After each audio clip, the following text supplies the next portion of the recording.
بسم اللہ الرحمن الرحیم والصلاة والسلام علی رسولہ الکریم وعلی آلہ وصحبہ اجمعین۔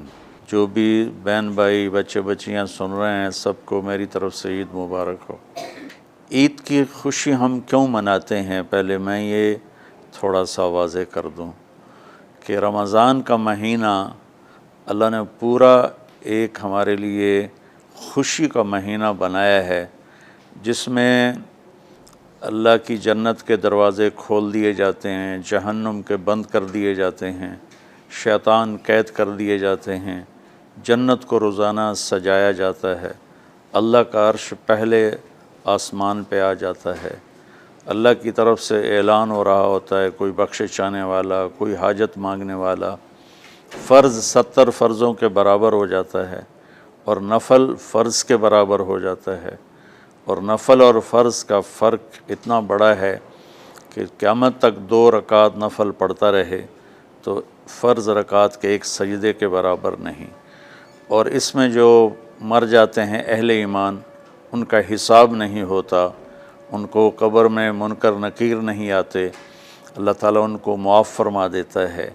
اس طرح 29 دن رات یہ سلسلہ چلتا ہے، اور آخری رات پھر اللہ تعالیٰ اعلان فرماتے ہیں کہ میرے بندوں نے رات کو قیام کیا، یعنی تراویح کی نماز پڑھی، دن میں روزہ رکھا، تو میں نے اس پر ان سب کی بخشش فرما دی۔ تو اس خوشی میں پھر ہم سب مل کر اللہ کی بارگاہ میں شکرانے کے مل کر 2 نفل ادا کرتے ہیں اور اللہ کا شکر ادا کرتے ہیں کہ یا اللہ تیرا شکر ہے، تو نے ہمارے گناہوں کو معاف فرمایا، جہنم کو ہم پہ حرام کیا، جنت کو ہم پہ واجب کیا۔ اصل تو عید کی خوشی کی یہ وجہ ہے۔ آپ عید کے لیے غسل فرماتے تھے اور اپنے کپڑوں میں سے اچھے کپڑے منتخب فرماتے تھے، اور فجر کی نماز کے بعد آپ اشراق نہیں پڑھتے تھے اس دن، باقی آپ کی ساری زندگی کا معمول تھا کہ فجر کے بعد آپ اشراق پڑھتے تھے، لیکن اس دن آپ اشراق نہیں پڑھتے تھے، غسل فرما کے پھر کچھ کھا کے، کوئی میٹھی چیز، کھجور ہی عام طور پر ہوتی تھی، کھجور کھا کے پھر آپ عیدگاہ کی طرف تشریف لے جاتے تھے، اور پہلے نماز پڑھاتے تھے، پھر خطبہ ہوتا تھا، اور اس کے بعد جس راستے سے آپ جاتے تھے اس راستے کو چھوڑ کر پھر اور راستے سے گھر واپس آتے تھے، پھر وفود سے ملاقات کرتے تھے، سرداروں سے، صحابہ سے ملاقات کرتے تھے، اس میں کچھ کھانوں کا اہتمام بھی ہوتا تھا۔ اس طرح ایک عام روٹین کی عید ہوتی تھی آپ کی، ملاقاتیں کرنا، کھانوں میں جانا اور اچھے کپڑے پہننا، سب کو خوشی سے ملنا، یہ عید الفطر پر آپ کا یہ معمول تھا۔ باقی جو اداسیاں ہیں، ڈپریشنیں ہیں، اس کی وجہ آپس کی محبتوں کا کم ہو جانا ہے، اور دنیا کی ایسی دوڑ جس نے اپنے آپ کو بھی بھلا دیا ہے، اور آپس کی نفرتیں ہیں اور آپس کے بغض، حسد ہیں، ان منفی جذبوں نے ہماری خوشیوں کو دھندلا دیا ہے، ورنہ رمضان کا ہر لمحہ خوشی کے لیے ہے، اور عید اس کی پیک ہے، اور پوری زندگی اللہ راضی ہو رہا ہو تو خوشی ہی خوشی ہے۔ ہمیں اپنے ملک سے، اپنی نسل سے آپس کی نفرتیں، حسد، بغض یہ مٹانے ہوں گے، تب جا کر ہمیں حقیقی خوشیاں حاصل ہوں گی۔ میں اس عید کے خوشی کے موقع پر اپنی قوم سے ہاتھ جوڑ کے اپیل کروں گا کہ جھوٹ بولنا چھوڑ دیں، دھوکہ دینا چھوڑ دیں، اور ظلم کرنا چھوڑ دیں۔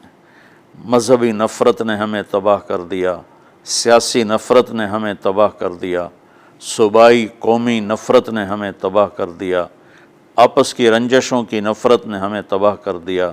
میں ساری قوم کے سامنے جھولی پھیلا کر چاروں صوبوں کے رہنے والوں سے اور ہر مکتب فکر سے متعلق اہل ایمان سے یہ درخواست کرتا ہوں کہ آئیں ہم سچائی کو اپنا ساتھی بنائیں اور دیانتداری سے اپنے آپ کو آراستہ کریں، اور انصاف کا ساتھ دیں، نہ ظالم بنیں نہ ظالم کا ساتھ دیں۔ اسلام 2 چیزوں کا مجموعہ ہے، ایک اللہ کا حق ہے جو عبادات کی شکل میں ہے، اور ایک اللہ کے بندوں کا حق ہے جو اخلاقیات اور معاملات اور معاشرت کی شکل میں ہے۔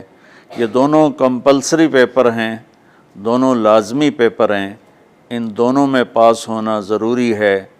میری نماز اچھی ہے لیکن میری دکان پہ جھوٹ ہے تو نماز اس جھوٹ کی کمی کو پورا نہیں کر سکے گی۔ میری دکان پہ سچ ہے لیکن میں نماز نہیں پڑھتا تو میرا یہ سچ بولنا میرے نماز کی کمی کو پورا نہیں کر سکتا۔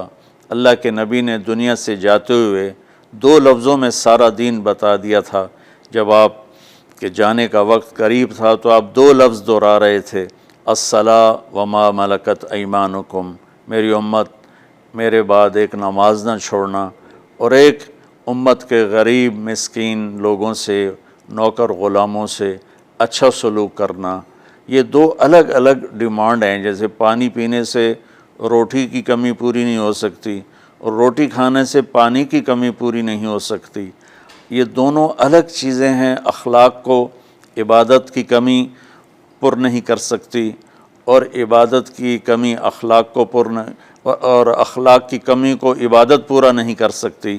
ان دونوں چیزوں میں پاس ہونا ضروری ہے، تب جا کر ایک معتدل معاشرہ وجود میں آتا ہے۔ ایک حدیث سنا کے بات ختم کرتے ہیں۔ میرے نبی وضو فرما رہے تھے تو صحابہ آپ کے وضو کا پانی گرنے نہیں دے رہے تھے، نیچے سے لے کر کوئی پی رہا تھا، کوئی منہ پہ مل رہا تھا۔ تو آپ نے فرمایا ما یحملکم علی ھذا، یہ کیا کر رہے ہو؟ وہ کہنے لگے یا رسول اللہ، اللہ اس کے رسول کی محبت میں کر رہے ہیں۔ تو آپ نے فرمایا میں تمہیں بتاتا ہوں اللہ اس کے رسول سے محبت کرنے والا کون ہوتا ہے۔ فَلْيُسْتِقِ الْحَدِيثَ اِذَا حَدَّثَ، اللہ رسول سے محبت کرنے والا وہ ہوتا ہے جو ہمیشہ سچ بولتا ہے۔ فَلْيُؤَدِّ الْأَمَانَةَ اِذَا تُؤْمِنَ، جو ہمیشہ امانت داری سے کام لیتا ہے، کبھی دھوکہ فراڈ نہیں کرتا۔ فَلْيُحْسِنْ جِوَارَ مَنْ جَاوَرَهُ، اور جو ہمیشہ اپنے پڑوسیوں کے ساتھ اچھا سلوک کرتا ہے، پڑوسی اپنے ہوں، غیر ہوں، مسلم ہوں، نان مسلم ہوں، وہ ان کے ساتھ اچھا سلوک کرتا ہے۔ یہ 3 نشانیاں ہیں عشق رسول کی۔ یہ 3 باتیں میری قوم اپنا لے تو یہ اندھیرے اجالوں میں انشاءاللہ تبدیل ہو جائیں گی۔ دنیا کے لیے قانون ہے اللہ تعالیٰ کا کہ جس قوم میں انصاف، دیانتداری اور سچائی ہوگی انہیں اللہ عروج دے گا، وہ مسلم ہو یا نان مسلم ہو۔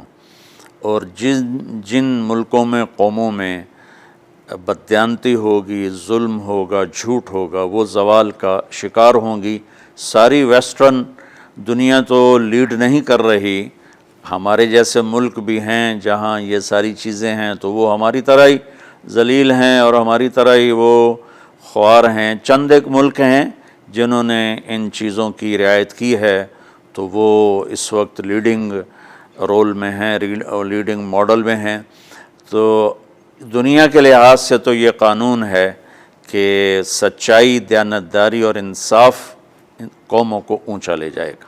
آخرت میں اللہ تعالیٰ نے اعلان کیا ان اللہ لا یغفر ان یشرک بہ ویغفر ما دون ذلک لمن یشاء۔ آخرت میں کامیابی کا آخری فیصلہ ایمان پہ ہوگا کہ اللہ تعالیٰ کا فرمان ہے میں شرک معاف نہیں کروں گا، اس کے علاوہ میں جسے چاہوں معاف کر دوں۔ تو ہماری 52 کے قریب اسلامی ریاستیں ہیں، وہ سب بری طرح اس زوال کا شکار ہیں، جس کی بنیادی وجہ یہ 3 ہے جس کو میں بار بار آپ کے سامنے دہرا رہا ہوں۔ السلام علیکم۔